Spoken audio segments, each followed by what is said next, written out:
joueurs, pas d'anciens coachs d'en avant, mais le président, le co-président des Calonnes, Ivo Livreau, qui est avec nous parce qu'il y a de nouveaux projets au sein de l'association des Calonnes. Salut Yves. Bonjour, comment ça va Gaëtan? Mais très bien, toi aussi. Bah oui, pas mal. C'est un beau Bon, match.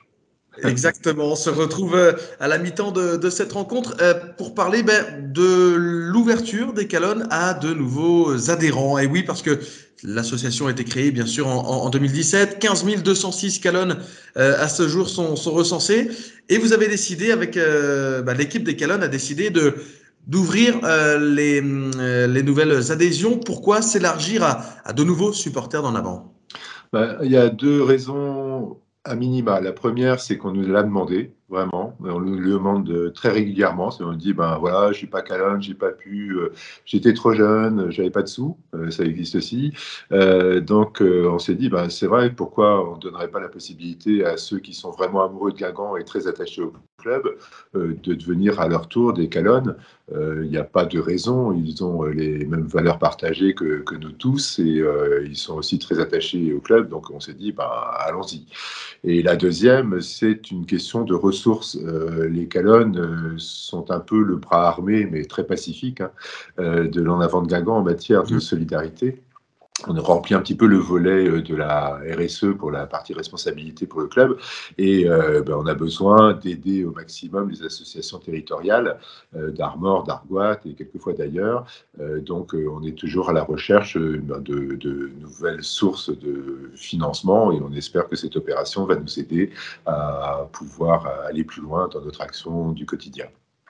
Alors justement, ces dernières années, vous parliez de ressources moindres. Le nombre d'adhérents avait baissé, je crois, à 600 il y a 2 ans et demi d'adhérents actifs. Ça Voilà, a tout à remonté un petit peu. fait.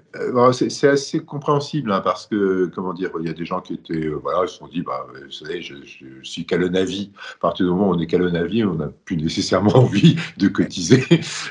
On a l'impression que c'est acquis, c'est comme les académiciens. Hein. Ensuite, comment dire, bon, il y avait des gens qui étaient peut-être, bon, se disaient, après tout, bon, la vie de l'association est peut-être un petit peu en dehors, en deux cadres du football. Peut-être aussi des gens qui se disaient, ben, je pensais qu'en étant actionnaire, j'allais pouvoir agir sur la vie du club de manière plus active. Et donc, il y a peut-être quelquefois aussi une petite part de déception. Mais c'est vraiment la minorité. La grande majorité, c'est des personnes qui nous demandent de devenir Calonne. Comment dire, nous, ça va nous aider à avoir de nouvelles ressources. On est passé de 600 à 1300. L'objectif, c'est de dépasser ce chiffre-là et puis de voir jusqu'où on peut aller, mais on ne se fixe pas de limite. Aujourd'hui, on ne peut pas le savoir hein, concernant l'opération en cours. Alors justement, elle va se dérouler d'une manière différente d'il y a 6 ans et demi parce que elle va s'étaler sur seulement 3 jours, du 4 au 6 novembre. Pourquoi ce choix et racontez-nous comment que ça va se mettre en ordre de marche finalement. Oui, alors c'est très évolutif tout ça. Initialement, on voulait faire une seule journée. Et puis, bon, on s'est aperçu que le match d'Auxerre était décalé par la télé à lundi. Oui. Donc, on s'est dit, ben, lundi, c'est pas un jour génial pour nous. Donc, nous, on avait prévu de faire ça le samedi, simplement le samedi 4. Donc, bon, on a décidé de faire ça le 4, le 5 et le 6 novembre, c'est-à-dire samedi, dimanche et lundi. Donc, l'opération se déroule de manière assez simple, c'est-à-dire qu'on est toujours dans la même configuration. Les gens qui adhèrent à l'association, pour 40 euros, c'est le même prix qu'il y a 5 ans, ben, vont pouvoir avoir d'abord le statut de Calonne et de Calonne à vie également. La deuxième chose, une plaque qui sera posée sur le mur des Calonnes que tout le monde connaît bien à Rodourou et une réplique de cette plaque chez eux. Donc pour l'adhésion, en fait, c'est assez simple. Tout ou l'essentiel va se faire en ligne sur www.calonne.bzh. C'est notre adresse phare. Et là, c'est super simple. Il suffit de cliquer sur le site et là, on est guidé dans la rédaction d'un formulaire et puis ensuite dans le paiement de la plaque ou des plaques, si jamais il y a des gens qui veulent plusieurs plaques, hein, j'en connais. Donc des plaques, on va être guidé jusqu'au paiement par carte bancaire. Donc tout ça est totalement sécurisé, bien entendu. C'est fait de manière extrêmement sérieuse avec comment dire, le soutien des établissements bancaires. Donc c'est une opération qui va être bien balisée. On s'est aperçu malgré tout qu'il y avait encore des gens, et c'est normal, qui voulaient payer par chèque ou par virement ou par espèce. Alors le virement, on ne va pas le prendre parce que c'est trop compliqué, c'est beaucoup de paperasse, et y compris d'ailleurs pour celui qui fait le virement. Donc on a décidé de concentrer ça sur le chèque et les espèces, et il y aura deux manières de le faire. Le premier, c'est le samedi à la boutique, donc le samedi 4. La boutique pourra accueillir les personnes qui viendront avec le formulaire ou qui le rempliront sur place et encaisser les chèques ou en tout cas les recevoir. Et en fait, on a appris la semaine dernière que la boutique serait également ouverte le lundi, jour du match contre Auxerre.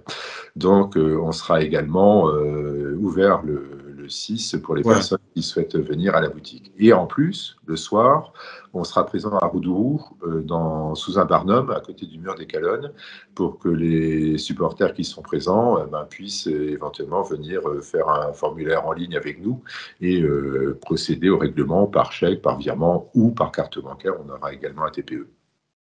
D'accord. Alors, il y a derrière tout ça une autre idée aussi que vous avez dévoilée d'ailleurs en conférence de presse la semaine dernière, c'est de créer un espace interactif en fait à Roudourou ensuite pour les soirs de match notamment. Racontez-nous de quoi il s'agit vraiment. Oui, bah on est toujours surpris par le nombre de personnes qui passent devant le mur des Calonnes, qui sont intéressées par l'histoire d'en avant, les jours de match, hors jour de match. Vous qui êtes bien au courant de l'actualité locale, vous savez très bien que le Roudourou vit un petit peu toute l'année, notamment l'été, où il y a beaucoup de choses, beaucoup de passages. Donc, on s'est dit, pourquoi pas aller plus loin. Alors, on veut surtout pas faire un musée, parce que nous, on regarde comme le club plutôt vers l'avenir, mais une sorte d'espace des légendes, on va appeler ça un petit peu comme ça pour l'instant. Peut-être qu'on demandera d'ailleurs aux Calonnes de trouver un nom, on verra. Mais l'espace des légendes qui serait une sorte d'itinéraire un peu interactif, ou en tout cas illustré, sur l'histoire du club. Donc, actuellement, ça pourrait se trouver éventuellement sous le grand bâtiment qui se trouve sur la gauche en montant. Espace économique, Voilà, c'est ça. Il y a un espace là qui est tout à fait exploitable, donc on pourrait imaginer qu'il y ait ce lieu interactif qui permettra d'animer le Roudourou les jours de match, mais également hors saison, pendant l'été, et puis peut-être aussi de favoriser la dynamique des réunions qui sont organisées au Roudourou. Ça, il y a beaucoup de réunions qui sont organisées par les entreprises, par exemple.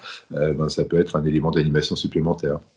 Alors là, on va demander aux Calonnes de travailler, c'est-à-dire de nous donner ou de nous offrir ou de nous faire passer tous les éléments qui pourraient éventuellement alimenter ce musée. On demandera évidemment au club de participer, et le club sera partie prenante. Nous, on n'a pas les moyens financiers de gérer ça, c'est le club qui le fera, mais on veut y participer d'une façon un petit peu indirecte. Et donc, à partir de ce moment-là, à partir du moment où on aura recueilli des trophées de la part du club, des maillots, des coupures de presse, des témoignages sonores de la part de l'ensemble des participants des Calonnes, on pourra ouvrir cet espace interactif. Et alors, il y a, je crois, aussi une certaine somme à récolter via les nouvelles adhésions aussi pour poser la première pierre finalement.